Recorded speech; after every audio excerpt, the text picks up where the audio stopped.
Hello students, today we will begin our study of the continents.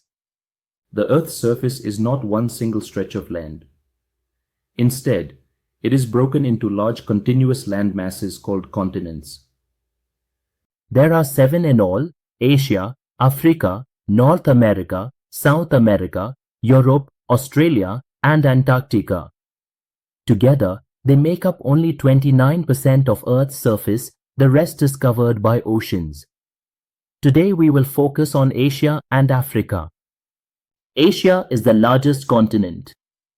It covers about 44.5 million square kilometers and has nearly 60% of the world's population.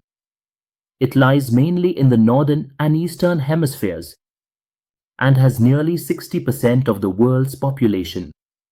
It lies mainly in the northern and eastern hemispheres. Sir, may I ask, why is Asia considered so important in history? That's an excellent question. Asia gave birth to the earliest civilizations such as Mesopotamia, the Indus Valley, and the Chinese. It is also the birthplace of major religions like Hinduism, Buddhism, Islam, Christianity, and Judaism. Asia is bounded by the Arctic Ocean in the north, the Pacific Ocean in the east, the Indian Ocean in the south, and Europe and Africa to the west. The Ural Mountains, Caspian Sea, and Black Sea form its boundary with Europe, while the Suez Canal connects it with Africa. Asia is famous for its mountains. The Himalayas, home to Mount Everest, dominate the south. The Ural Mountains mark the Europe-Asia boundary. Other ranges include the Altai, Zagros, and Caucasus.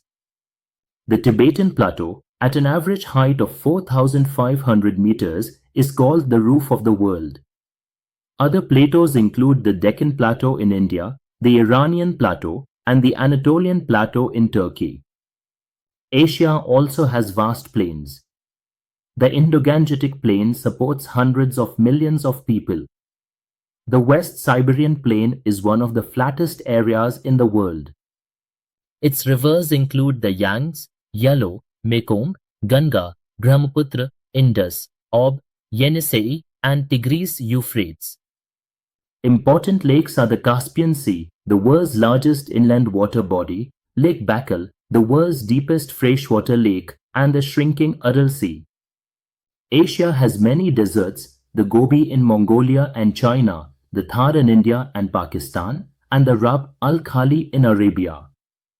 Its seas include the Arabian Sea, Bay of Bengal, South China Sea, Sea of Japan, Red Sea, and Black Sea.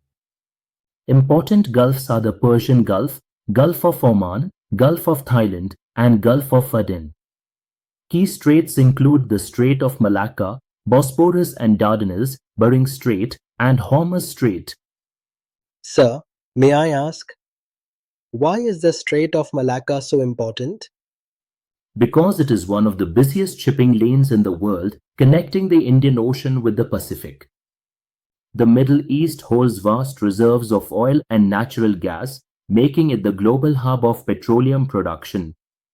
Countries like Saudi Arabia, Iran, Iraq, and Qatar dominate this sector.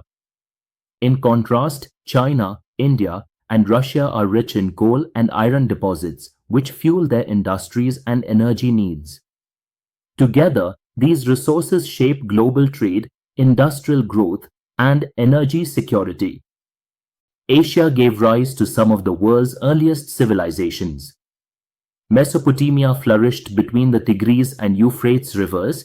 The Indus Valley civilization developed in present-day India and Pakistan. Chinese civilization grew along the Yellow River, and the Persian civilization expanded across West Asia. These cultures laid the foundations of writing, governance, trade, and philosophy. Asia is the birthplace of major world religions. Hinduism and Buddhism began in the Indian subcontinent, Judaism and Christianity emerged in West Asia, and Islam originated in Arabia. These faiths have shaped cultures, philosophies, and societies across the globe. Now let us move to Africa, the second largest continent. It covers 30.3 million square kilometers and has about 1.4 billion people. Africa is unique because the equator, Tropic of Cancer, and Tropic of Capricorn all pass through it. It is bounded by the Mediterranean Sea in the north, the Atlantic Ocean in the west, the Indian Ocean in the east, and the Red Sea and Suez Canal in the northeast. Africa is often called the Plateau continent because much of it is highland. The Atlas Mountains rise in the northwest, the Ethiopian highlands in the east, and the Drakensberg in the south. Mount Kilimanjaro, at 5,895 meters, is the tallest peak. The Great Rift Valley runs from the Red Sea to Mozambique, containing many large lakes. The Nile, the world's longest river, flows north to the Mediterranean. Other rivers are the Congo, Niger, Zambezi, and Limpopo. Africa's lakes include Victoria, Tanganyika, Malawi, and Chad. The continent also has fertile regions like the Nile Delta, the fynbos of South Africa, and savanna grasslands. Africa has vast deserts, the Sahara in the north, the Kalahari in the south, and the Namib along the southwest coast. Important gulfs are the Gulf of Guinea and the Gulf of Sidra. Straits include the Strait of Gibraltar, Mozambique Channel, and Bab el Mandeb.